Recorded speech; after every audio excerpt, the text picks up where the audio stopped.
They really do need your wisdom. They need your interest. They need your care, because it's a tough road. It's a really tough road figuring out where you're comfortable and where you belong. Welcome to the Honestly Adoption Podcast, a show about adoption, foster care, advocacy, and becoming the best caregiver possible. Pull up a chair. We're glad you've joined us. Here are your hosts, Mike and Kristen Berry. Friends, welcome back to the Honestly Adoption Podcast. We are so glad you have joined us for this show. And as always, if this is your first time checking things out, welcome to you. We're glad you guys are here. Make sure you stop over to our podcast website, honestlyadoption.com/podcast. You can get caught up on past episodes, learn more about the work that we do at the Honestly Adoption Company, and even sign up for some freebies that we offer through the site. Free resources. Everybody loves free. But guys, we're glad you're here. And in this episode 192, season 23, Kristen interviews author Julie McGue. Julie, this was an amazing interview. You guys are going to love the conversation they have. Julie is an adult adoptee, and she is the author of a brand new memoir called Twice a Daughter, A Search for Identity, Family, and Belonging. And she has an amazing story about finding identity, connecting with her biological family, learning where she came from. You guys are going to love this interview. But before we get to that, we want to tell you real quick, if you haven't done so already, get your tickets for Insight one-day training. If you guys have been following us for a while, you know that one of the biggest things we do, the highest values we have, is providing transformational education to help you become the best caregiver, parent, professional. And we're excited to host Insight one-day training next month, October 19th, 2021. I don't know why I said it backwards like that. Early morning, I guess my coffee's kicking in, or about to kick in, I should say. But October 19th, 2021, Insight one-day training. And we're going to dive deep into trauma's impact on the brain and how it disrupts attachment, causes certain behaviors. We're going to focus in heavily on trauma's impact, particularly on our children's behaviors, and how we can help them heal and build connection to them. We're going to spend one full day with Jessica Sinarski and Dr. Laura Anderson, both world-renowned therapists, psychologists, highly sought-after trainers and speakers. You guys are going to love hanging out with these two amazing human beings.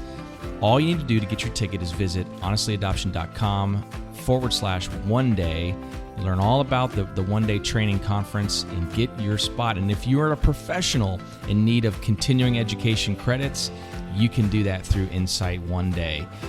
Don't miss this conference. Join us for that. Check out all of our resources over at honestlyadoption.com. And let's have a great interview. You guys ready for this? Here we go. Kristen's conversation with Julie McGue. Welcome, Julie. I am so glad to have you here today. Thanks, Kristen. I'm thrilled to be here. I love your show and listen in as often as I can. Well, that's great. I can't wait for our audience to hear your story. As you know, we are foster and adoptive parents, and that's mostly what our listeners are. And I think that our listeners are really going to be intrigued by your story. And I think that we all have a lot to learn from your perspective. Tell us a little bit about yourself. Okay, so I am a twin, but I'm also an adoptee. And my twin sister and I gratefully were adopted together. That was the policy of Catholic Charities at the time. And so we were raised in the same family. My mom and dad had fertility issues, which is why they chose adoption to start their family. And 2 years after they adopted my sister and I, they went back to Catholic Charities and adopted a little boy. And then, as often happens, they were able to have 3 biological children after that. So we are truly a blended family in the pure sense of the word. And I like to think that my parents did not favor any of us. I never had the sense that they did. Certainly because I'm a twin, we always felt very special, and we're also the oldest. So there was a lot of pressure on being the oldest. And I think growing up, there was so much attention put on us because we look so much alike. My parents were told we were fraternal twins. And certainly if any of the readers get a copy of my book, they'll look at the cover and say, how does she say she's fraternal? Because they sure look like they're identical twins. One of the things that happened in the last 10 years while I was writing the book was we did DNA testing, and it came out that we're identical twins. So we're really not sure how all that happened. There's so much advances in medicine that even if we were considered fraternal back then, due to two placentas or whatever, we're considered identical now. But we had a wonderful childhood, big Irish Catholic family, always knew that I was adopted. And really, because of closed adoption, I knew that there wasn't anything that I really could know about my background. And then at 48 years old, I got sent for a breast biopsy. And that highlighted for my sister and I that we need to figure out our medical history. Unfortunately for us at the time, the laws in Illinois were changing. We used various different search angels to try to get access to our information. Unfortunately, when the intermediary reached out to our birth mother, she denied contact with us. And this was absolutely devastating. I grew up in this loving household. My parents treated my sister and I like we were these prima donnas, little angels. And I just couldn't imagine why my biological mother wouldn't want to know who we were. I assumed that she was waiting for us to find her. There was a lot of work that needed to be done. I joined a post-adoption support group through Catholic Charities and was afforded the opportunity to sit around the table with other adoptees who were going through similar search and reunions, and a lot of birth mothers in our group. And I really owe most of the healing that I was able to do because of that conversation with birth mothers and other adoptees. That support system, my tribe, as I like to say, was really very beneficial in me coming to understand where my birth mother was coming from. And they gave me hope that she would change her mind. And without giving away the story, there are a lot of things that happen in the course of the book. Wonderful. So you led right into a lot of what this interview is about today. First and foremost, and we'll write all of this in the show notes at the end so that people know where to find you, but tell us the name of your book before we move forward. Okay. It's called Twice a Daughter, A Search for Identity, Family, and Belonging. And that really was what I was doing. I was trying to find my family background, get a sense of my identity so I could fill in some of the pieces that I really lacked, and decide where I belonged. Did I belong to my birth family? Did I belong to my adoptive family? Could I belong to both? And one of the issues that I had was that while my parents always supported or said they'd support us in a search for our adoptive family or our birth family, my mom was less than excited about this. In fact, it caused a big rift between the two of us, which is a good part of the book. I was experiencing these health issues, I had this rift going on with my adoptive mom, and then my birth mom wouldn't meet up with me. And there just was a lot of tension, for a good 5 years. So I want to back up a little. You alluded to kind of what led you to, not just what led you to the search, but what really tipped you over that tipping point where you decided it's time. I need to do this search. Was that the first time that you thought about connecting with your birth family, or were there times when you were growing up that you considered that? What was your thought process leading up to that? My sister and I shared a room, and we would talk at night. We had little twin canopy beds, and we'd whisper across the shag green carpet to one another about, well, what do you think? You know, who do you think they were? You think they were teenagers? So we did a lot of speculating. We had a lot of fantasies around who they were. And you know what? We landed on a fantasy that we believed. We thought that they were probably high school sweethearts, and that their parents, you know, advised them they had a bright future and to place us for adoption. We couldn't have been more far off. I think that is so often the case, or it has been from our perspective. I know that you started into this search, or your final search, because of some health concerns and wanting to know that medical history. But throughout this process, you talk a lot about, where do I belong? Where do I fit in? Where did I come from? What is my family like?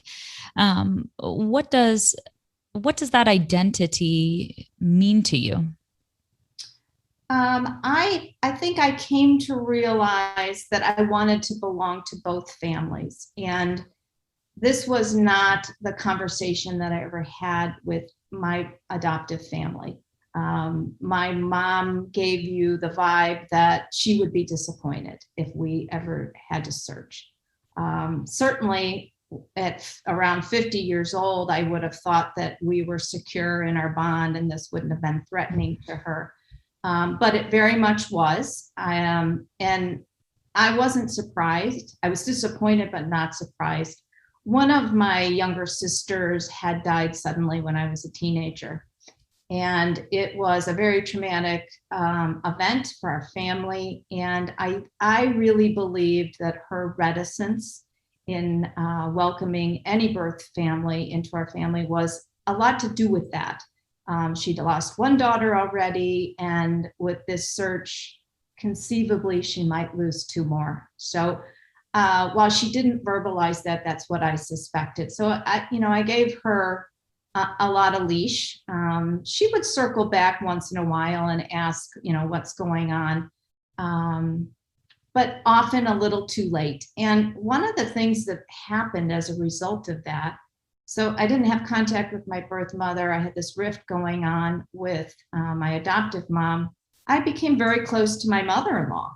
My mother-in-law taught reminiscence writing in Michigan at a community college, and she was very invested in the story. And she would call me every day and say, you can do this. You can write this story. It's going to heal you to write this story. And her support, I think, was a good part of how I started to write it and how I started to heal from all the things that happened. Did you heal from writing the story? Definitely. In fact, I get a lot of questions from people about where I'm at with the book now, and so much uncertainty in publishing a book that's deeply personal. There's a lot of raw moments in the book. I worried about what both my mothers were going to think of the book. And then we had COVID going on. And I was fortunate in that I had my adoptive mom living with me during COVID. Her nursing home had a lot of cases, and the book was done. It was getting ready to go to the publisher. And I just had that leap of faith and gave it to her, and she read it. And she's a deeply personal person. I thought, oh, she's just not going to be happy about this. There's some stuff in there that was unpleasant. We made it through, but it was unpleasant. And her response was lovely. It was exactly what I needed to hear. She said, "You're a beautiful writer, and I think you said what you needed to say." And so I had her permission. I think that's incredible. Yeah. Getting it past my birth mother was another thing, but we've also had that blessed moment where she has said, "I'm so proud of you. It really is a beautiful book, and I love how you presented me and how we came full circle in knowing one another. So my heart, I kept saying throughout the journey, my heart is big enough to have two families. I don't want to have to choose. I didn't choose to be adopted. Why do I have to choose between knowing and not knowing? And that was a painful journey to go through. And now I'm on the other side of it. And certainly not everything turned out the way I would have liked. I don't get to meet everybody that I wanted to meet without giving away any secrets. But some beautiful things did happen towards the end. I found some connections to people that were amazingly close. I have some siblings that I didn't know I had. I have great relationships with them now. So I think there's power in the knowing of what it is and what it isn't. And I accept what it isn't. And I feel so much better just sitting here today and saying, I have the journey. It's done. I'm here. I crossed the finish line. And the best part of the story is I had my sister with me the whole time. Certainly at those dark, dark moments when there was a lot of rejection, dead ends, we didn't know which way to turn. I had somebody that really understood from a biological level what I felt and what I needed. And she was right there with me. We were like the two little cheerleaders on the same team. And certainly that's a very unusual situation for an adoptee to have a biological sibling go through the task of search and reunion, but also to be identical twins is just an amazing thing. Even now at 62 years old, it's an amazing thing. She'll show up with the same pair of shoes on and I'll be like, what DSW of course go to? So it's fun to be on this side of it. I gave her the ARC, the advanced reader copy, in January. And she hadn't read any of the chapters. And by March, I said, did you finish reading the book? And she said, no, but I know how it ends. So that trust was there. Like she was not concerned about what I said or how she was portrayed. And that's a beautiful thing. It's just been great. I want to circle back to something that you said, partly because it was going to be my next question anyway. So that's awesome. You said, I didn't choose to be adopted. And I want to kind of stop there for a second, because some of the first things that you talk about in your book, some of the first things that you said here today are how both of your moms felt. And I think that is incredible wisdom to be able to look into the heart of your mothers and see their perspectives. However, it's a burden. It is a large burden that I think adoptive children feel, whether it's intended or not, an obligation to look out for everyone else's feelings. And at the end of the day, you didn't choose to be adopted. Our children didn't end up in the foster care system by their choice or being adopted by their choice. And you say a phrase in the book, and I think you just said it here, I didn't choose to be adopted. Don't I have every right to? And really, I left that question open-ended because I think that is a shift in perspective that we can have as adoptive parents. My child didn't choose to be adopted. Doesn't my child have the right to not hide? Doesn't my child have the right to know? Doesn't my child have the right to their medical information? Their brothers and sisters, their story. Can you talk a little bit more about taking that back for yourself or owning that part of your story for yourself? I will, but let me draw the clarification between closed adoption and open adoption. So my era in which I grew up, there was all this secrecy surrounding it. And my parents didn't know any more than I did. There wasn't a conversation to have because everybody knew what the rules were. you couldn't break the rules. There wasn't anybody to give you any information. So we accepted what was, we suppressed what was percolating inside of us and just knew we couldn't know. But when I had the breast biopsy, and my husband was the one that really pushed the issue, which I'm forever grateful for, because I don't know if I would have gone down this road, knowing how hard it was. I started to get angry. Because I was a middle-aged woman with a health issue and I couldn't get at this stuff. Right. And I realized I should be angry. And why have I been so quiet about this all this time? I mean, so many adoptees my age say the same things. It's finding your voice. It's lifting the veil of secrecy, coming out of the fog, whatever label you want to put on it.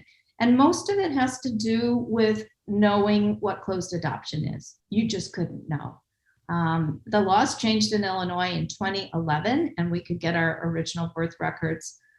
For a lot of adoptees, that opened, Pandora's box for them. For me, it didn't help much because my birth mom had used an alias and my birth father's name wasn't on my OBR. So it helped and it didn't help. But taking ownership of, I'm not going to suppress this anymore. I want to know what this is.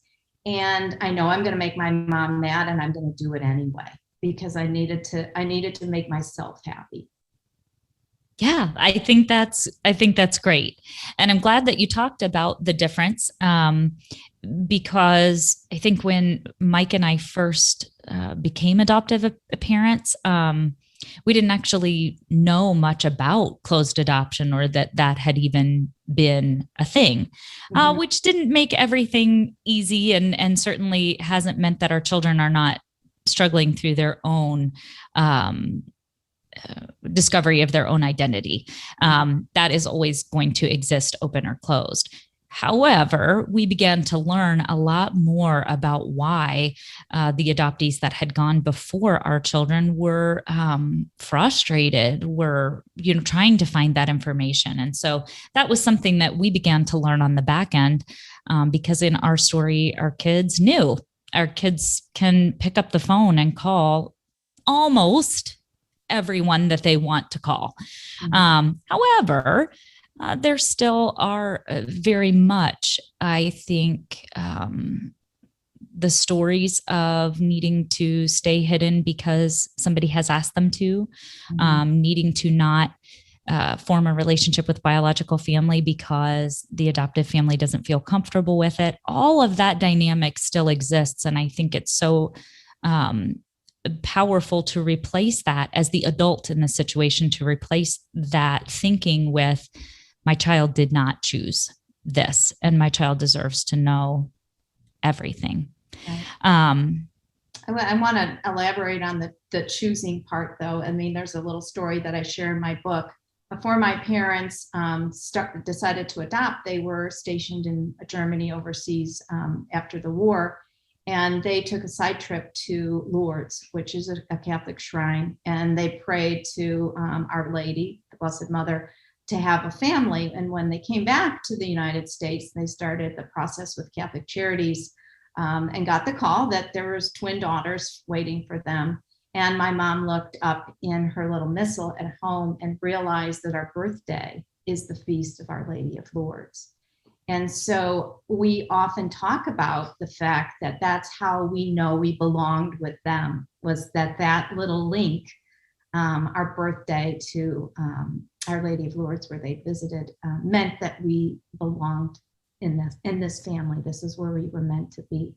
And it reminded me of the show you had recently with Willie, and you were talking about birth dates, how his birth mothers, I think his birth mom and his adoptive mom had the same birthday, and you and Mike share birth dates with some of his biological parents. Yep. My first child, when her birth mom and I found out that we had the same birthday, it was just a connection. I mean, I know that could be a fluke, but also it's not.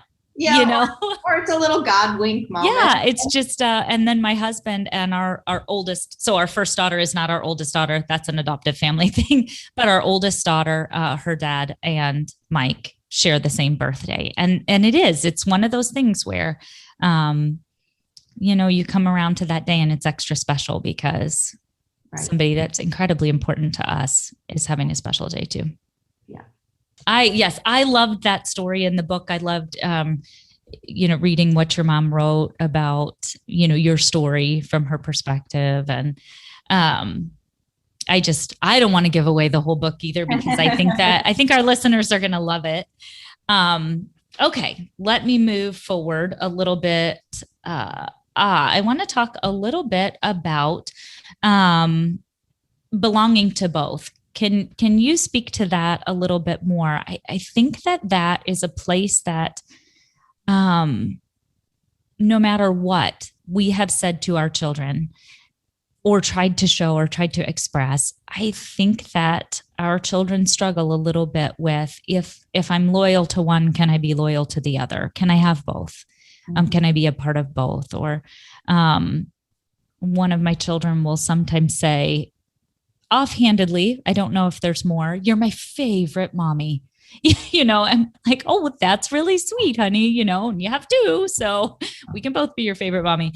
But no matter what we say or do, I think that we've watched our children struggle a little bit through that. Can I be a part of both? What would you say to someone who is thinking that through? I would say try it on. See how it feels to belong to both. Mm-hmm. I can very easily fold in my biological siblings with my adoptive family. That is not a problem, just based on the little twist of fate at the end of the book.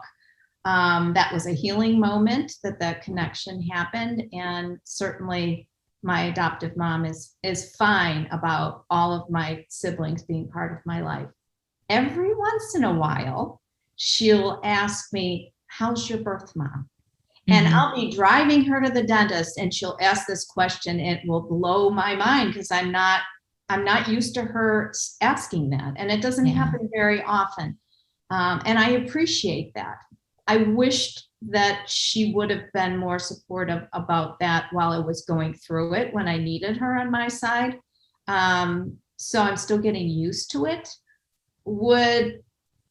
If I had a wish, I would wish that they could meet. That I won't get that wish because of COVID and both of them health issues and traveling or whatever, but that would be amazing for them to meet. And I think to your listeners who are adoptive parents, just be consistent. Be consistent with your body language and the same phrases. Support your child, even if it's not in your heart, because maybe if you say it enough times, it will become part of your heart. It means so much to them as they're figuring this out and wanting to figure out where they belong on which side of the fence or both. They really do need your wisdom. They need your interest. They need your care, because it's a tough road. It's a really tough road figuring out where you're comfortable and where you belong. I love the idea of try it on and see. I think that's really incredible advice. Okay. So through telling your story, you discovered that you were not alone in this, that many adoptees had similar stories and certainly similar feelings and longings. And when you did get connected with that support group, what was that like? What did that mean to you to be with other adoptees and also other birth parents? It was enlightening because I was not in a good place at that moment. I was struggling to make contact with my birth mom. No idea if that would ever turn around. There were people in the group that had been waiting years to hear back from birth parents. And then there were people that all of a sudden they'd get a letter and they'd have all these wonderful pictures of reunion. So you were happy for them, but you were also sad for yourself. But being consistent in the group, we really did support one another on all levels. And I'm still in that support group. I'm like one of the old ladies in the group and kind of the big cheerleader.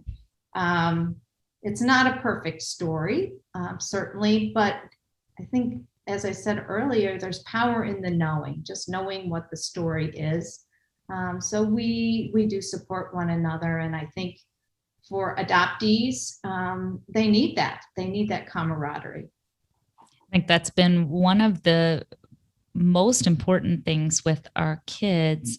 I struggle a little bit with just wanting to cushion everything, wanting everything to be okay, wanting to have the answer and the resource and everything my children need, and being able to step back a little and allow some of the adults in my children's lives to be a bigger part of that, to be part of that, that group, that club, that thing that they know about that I don't know about. I wasn't adopted. And we have a couple really special people just in our community. One of my daughter's theater directors, when she was going through children's theater for 9 years, that was my daughter was something special to her. And that was one thing she said right from the beginning. She said, us adoptees have to stick together.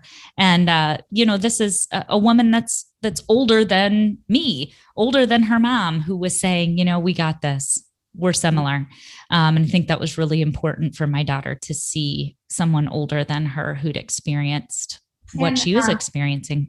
I love that example, because the older adoptee is essentially telling your daughter, you have a voice. We have a voice, and you're not in this alone. So putting a name to that is just an amazing thing.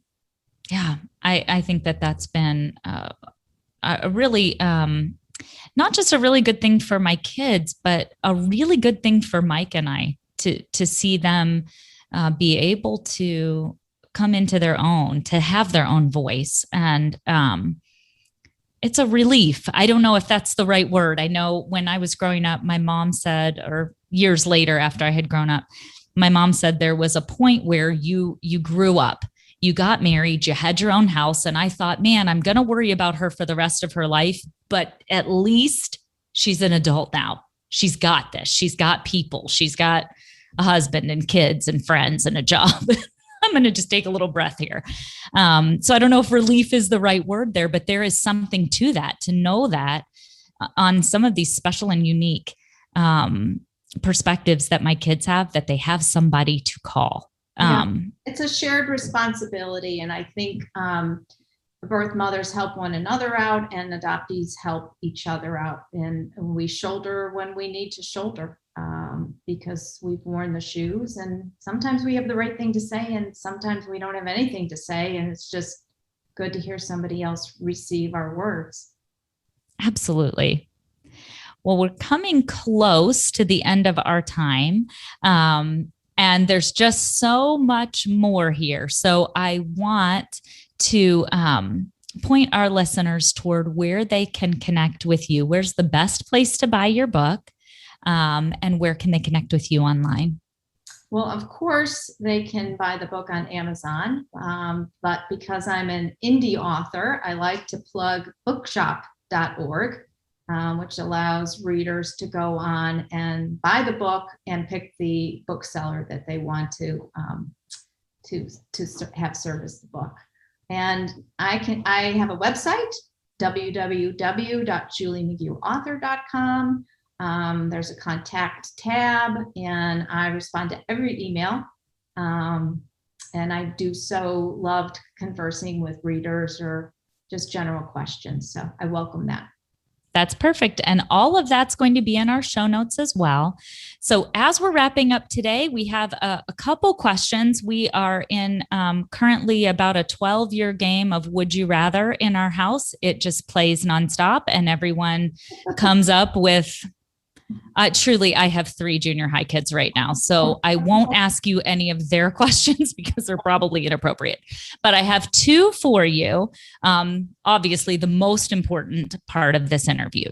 So, would you rather dine alone or watch a movie by yourself? Watch a movie by myself. And would you rather be the richest person or be immortal? Ooh, that's tough. I guess be immortal. But then I would lose everybody that I care about. Exactly. That's a tough one because I don't think really rich people are that happy all the time either. So that's a solid point. That might be a lose-lose one. Regardless, the one thing I'm always grateful for is that I grew up with my twin sister, and I have to always give kudos to Catholic Charities for not separating us. There's that documentary out there everyone loves to talk about, Three Identical Strangers, and I watched that in horror and forever grateful that wasn't my story. So I am too. And you have an incredible story, and I'm sure there's so much more that isn't in this book, but definitely point our readers towards your book. You're going to love it. Thank you, Julie, for spending this time with us today. Thanks, Kristen. It's been delightful. Thank you for listening to the Honestly Adoption Podcast, a resource courtesy of the Honestly Adoption Company. To learn more about us, visit www.honestlyadoption.com.